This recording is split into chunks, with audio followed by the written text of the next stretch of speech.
We always like to beat timelines here, so go ahead. Thank you, Jen. On student loan debt, the Committee for a Responsible Budget has spoken out against this, saying they've done a calculation that canceling $10,000 per borrower would cost $250 billion, $50,000 per borrower would cost $950 billion. What do you say to people sort of in their camp who are concerned that canceling student debt can have an inflationary impact? Well, I haven't looked at all those numbers and what incomes they would apply to, nor has there been a proposal that the president has put out on this front or anything that's passed through Congress. But what I would say, broadly speaking, is that when you look at the choices that need to be made, the president is looking at the impact of student loans, something that many people in this country, millions of Americans, undertook to get a better education, to make sure they were advancing their own knowledge, to maybe help their family have a better life. That finding ways to provide relief to students, to make sure that these working families are getting relief is more important than tax cuts to millionaires, billionaires, and corporations. And we can make choices about where we invest and where we think we can make the tax system more fair. But there isn't even a bill that's moved through Congress, nor have we put a proposal together. So those numbers aren't based on any reality at this moment. Broadly speaking, is there any concern that, given this narrative, that it could have an inflationary impact that's coming from critics of this administration who are looking at the economy, looking at inflation, and having problems with where it stands? Is there concern that, canceling student debt could make it hard for the Joe Manchins of Congress to sign on to bills that would, pass elements of Build Back Better that you guys are still trying to get through, which he said he won't do because of inflation? Well, I'm not going to speak, obviously, for Senator Manchin. I haven't heard him make that point in the past either. What I would say is that the way that inflation impacts people across the country is costs, right? Costs to their bank accounts, costs to their budgets. And what we're talking about here is how to provide people with relief. How we can provide them with relief or consider providing them with relief so that they have more money to spend on things in their lives. And providing student loan relief is exactly that. And the president has taken a range of steps to address and lower costs for people. Considering this is one of them. Extending the pause on student loan payments is one of them. But also fixing the family glitch in the Affordable Care Act is another one of them. So when we talk about inflation, sometimes we talk about it like, a 50,000-foot ivory tower economist might, and really how inflation impacts people is costs and what they're paying out of their pockets. So actually considering this would be helping Americans address exactly that issue. And then on this new report that the Department of Homeland Security is setting up a disinformation governance board to tackle misinformation ahead of the midterms. Secretary Mayorkas said that part of its intention was to tackle misinformation in Hispanic communities especially. Can you give us an idea of what this board is going to be doing, what their authority would look like?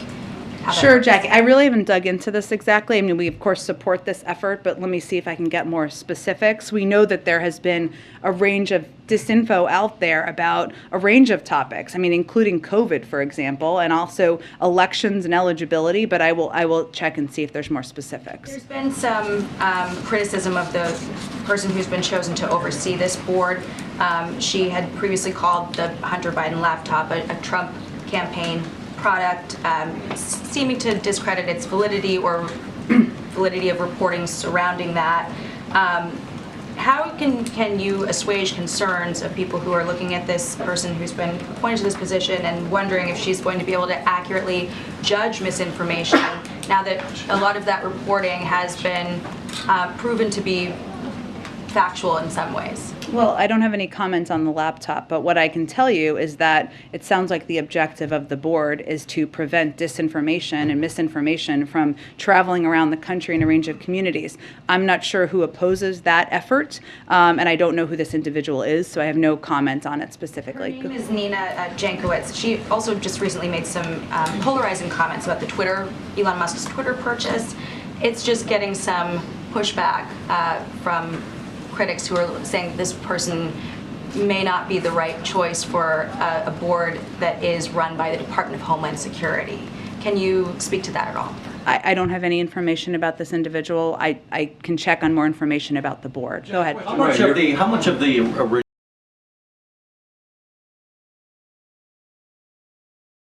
All right, folks. So just a little bit more context on what they're talking about. So they're going to make a kind of like a czar regarding misinformation, how she said, but they're targeting Latinos slash Hispanics.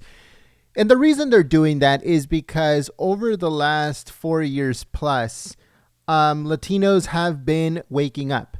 And they have noticed something very interesting. So a lot of Latinos come from areas, especially if they're Central South American, from countries that have turned socialist. So they come into this country, they get bombarded by the Democrats with their propaganda. But then recently, they have been waking up and saying, wait a minute, we ran away from socialist countries. And now this country, which technically they believed was going to be way better than where they came from, is going the same route as where they were running away from. So the Biden administration is terrified, along with the Democrats, of Latinos turned citizens going Republican. They're terrified of it. They're terrified of any minority waking up. And as you guys know, the biggest population in the U.S. other than white Americans is Latinos.